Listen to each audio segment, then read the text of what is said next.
जोधपुर में केंद्रीय संस्कृति और पर्यटन मंत्री गजेंद्र सिंह शेखावत ने दावा किया है कि लिफ्ट कैनाल परियोजना के तीसरे चरण का पानी अगले दिन से 4 महीने से जोधपुर पहुंचने लगा है, जहां उन्होंने कहा कि इससे पेयजल संकट बढ़ती जा रही है।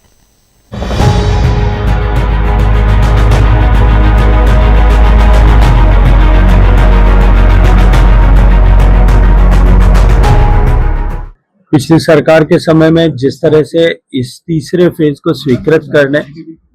और स्वीकृति के बाद 2018 में जब सरकार में आए थे तब घोषणा पत्र में घोषणा की गई। उसके बाद में पहले बजट में जिस बात का उल्लेख किया था उसका जाकर के 2023 में वर्क ऑर्डर सैंक्शन हुआ। 5 साल तक उसको जो है लटकाने का, अटकाने का, भटकाने का काम हुआ और वो भी पूरी तैयारी के साथ में नहीं हुआ। न उसमें फॉरेस्ट क्लियरेंस थी, न उसमें और दूसरे रेलवे के साथ जो है क्रॉस सेक्शन की अनुमति थी, वो कोई भी अनुमति प्राप्त नहीं की गई थी। आज सारे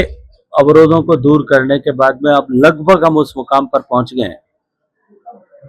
कि आने वाले 3-4 महीने में पानी जोधपुर तक तीसरे फेज का पहुंचने लगेगा। इसके अतिरिक्त जिस तरह से क्लोजर्स आते हैं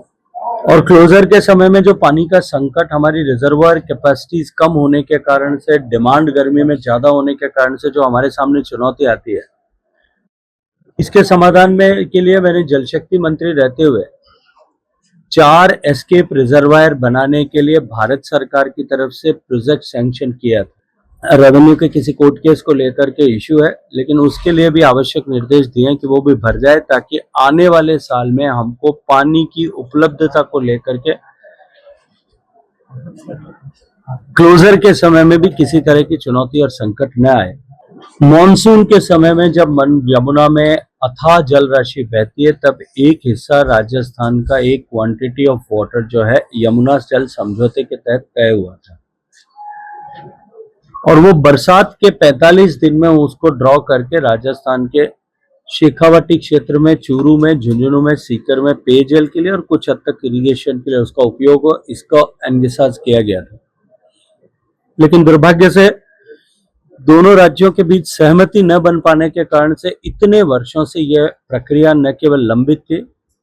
अपितु उस पर दोनों राज्यों के बीच में किसी तरह का जो है एक बिंदु पर पहुंच सके ऐसा संभव नहीं था। जल शक्ति मंत्री रहते हुए मैंने उसके लिए निरंतर प्रयास किए, अनेक स्तर पर बैठ के कि एक डिजाइन बना करके उसको जो है हरियाणा की सरकार को उस डिजाइन के अकॉर्डिंगली उनको एग्री कराया। राजस्थान के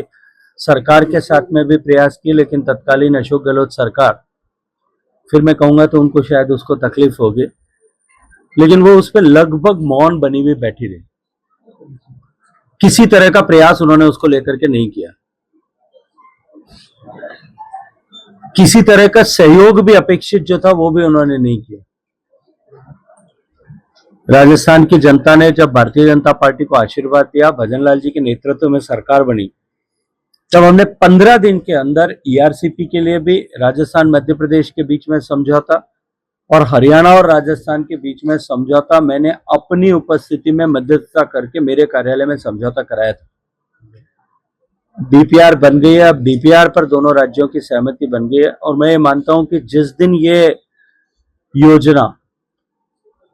लाइट ऑफ द डे, जिस दिन उस दिन की रोशनी देखेगी,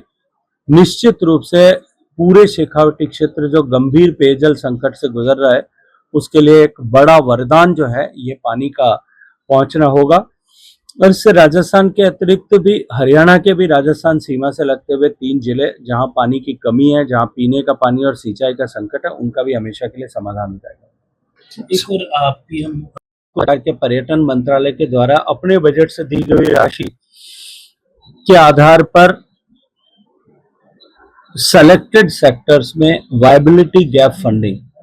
एयरलाइंस को दी जाती है और उसके कारण से बहुत सारे पर्यटन के क्षेत्र और कई सारे आवागमन के ऐसे क्षेत्र जो महत्वपूर्ण केंद्र थे, वहां हवाई यातायात में वृद्धि हुई।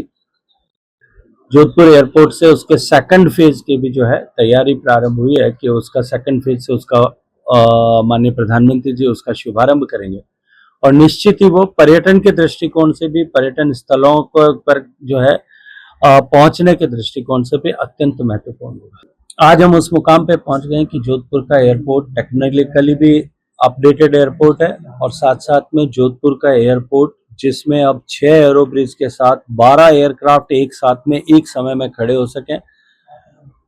आज जो हमारी हैंडलिंग कैपेसिटी है उससे 10 गुना ज्यादा हम पैसेंजर्स को एक साथ में हैंडल कर सकें।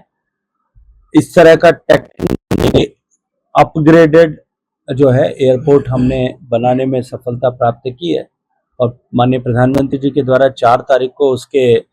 लोकार्पण के साथ ही जोधपुर में एक नए युग की, एक नए अध्याय का प्रारंभ हुआ।